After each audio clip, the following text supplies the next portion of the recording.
Асакалиба. Мы привыкли к тому, что Русь мало контактировала с арабским миром, не воевала с армиями халифатов, когда те вторглись в Европу, и наоборот, не участвовала в крестовых походах, а первые контакты пришлись лишь на времена расцвета Османской империи. Однако это не совсем так.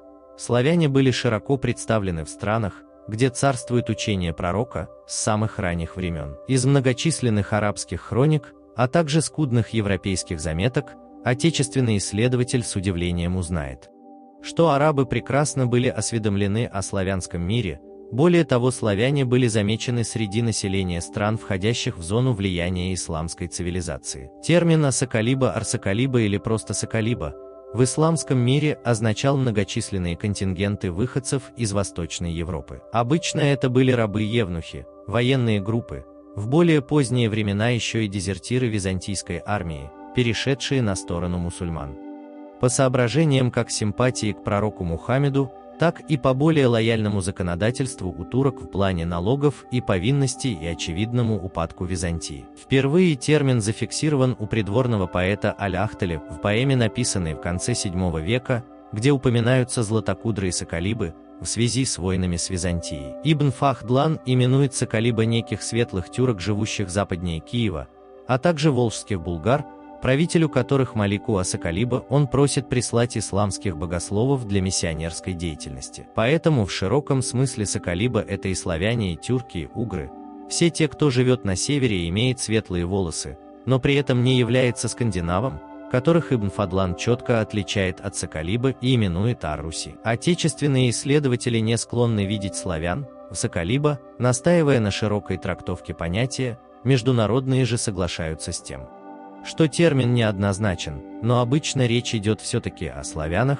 если в контексте неявно читаются иные народы. Например, Аль-Джахис в книге о животных писал, что многие рабы Калиба рассказывали ему, что в их стране змеи забираются на коров и сосут их молоко, отчего коровы слабеют или даже околевают. Этот мотив довольно популярен в славянских поверьях и сказаниях. В другом фрагменте своего сочинения Аль-Джахис отмечал, что рабы Сакалиба хорошо играют на струнных инструментах, и это естественно наводит на мысль о славянских гуслях. Сам термин произошел от слова «раб».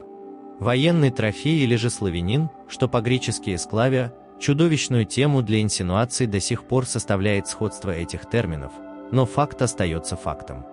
Арабы также именуют славян сходным словом с рабами, как греки или германские народы. Это следы от масштабной работорговли в Европе того времени, когда христианский мир не мог торговать единоверцами, а единственными язычниками в Европе оставались славяне. Балты и саксы, которые попадали в руки работорговцев, а те уже переправляли их в исламские страны, где был большой спрос на невольников. По мере христианизации славян, упоминания о Сакалиба постепенно и одновременно исчезают.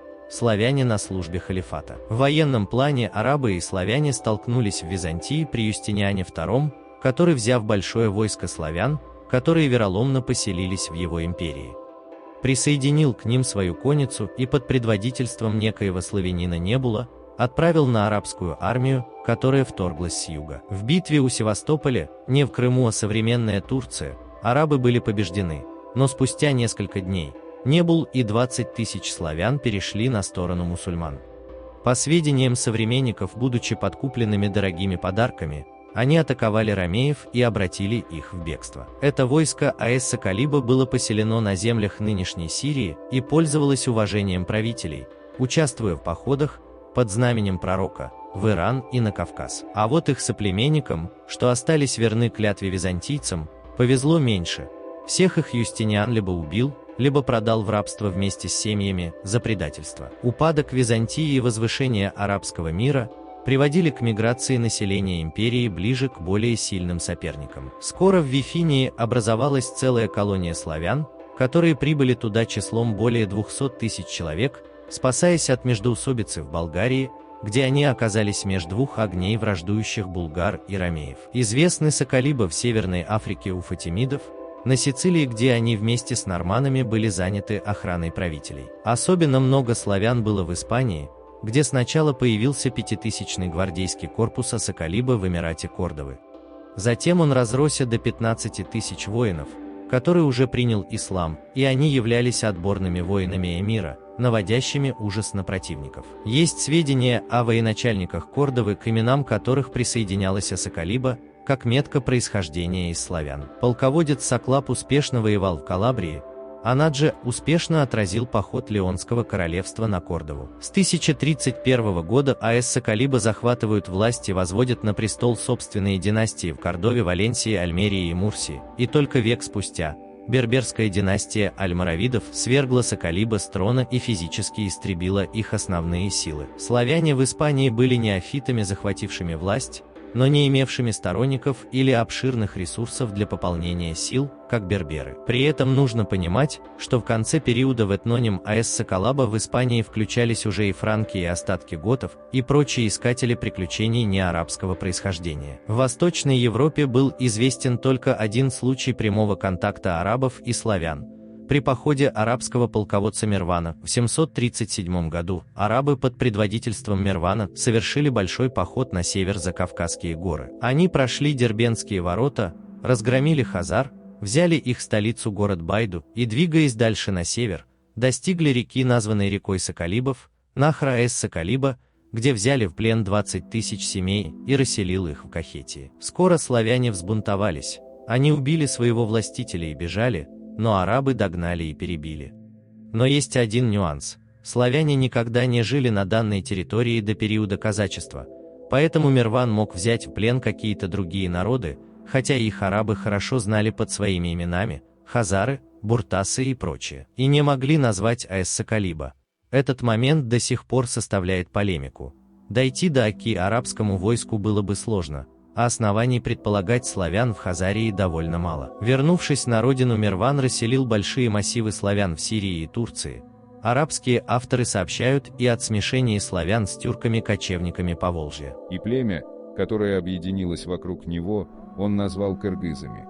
Вскоре вести о его богатстве достигли Ассакалиба, и многие пришли к нему от Ассакалиба вместе со своими семьями и имуществом.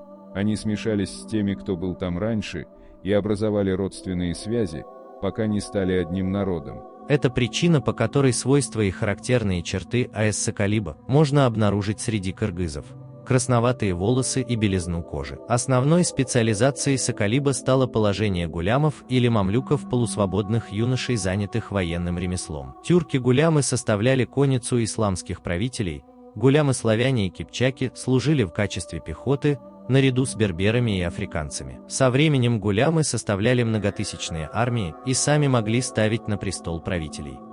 А самым известным среди них стал султан Бейбарс, мамлюк, родившийся в Половецкой степи, плененный и проданный в рабство монголами, а спустя годы нанесший им ряд грандиозных поражений. В более позднее время Соколиба пополняют гаремы султанов и эмиров в качестве наложниц и евнухов, становятся наемной охраной или в качестве янычар, а также выполняют функции придворных слуг. Способствовало тому и возвышение рода османов, под чьей властью под луну ислама добровольно и принудительно перешли славяне Балкан, боснийцы, горанцы, косовары. Кроме того, Крым долгое время был одним из мировых центров работорговли, и та, хотя и уменьшилась в масштабах, но существовала до едва ли не екатерининских времен, стабильно снабжая исламский мир человеческими ресурсами из Восточной Европы. Последней известной Ассакалиба стала жена султана Сулеймана Великолепного Хюррем.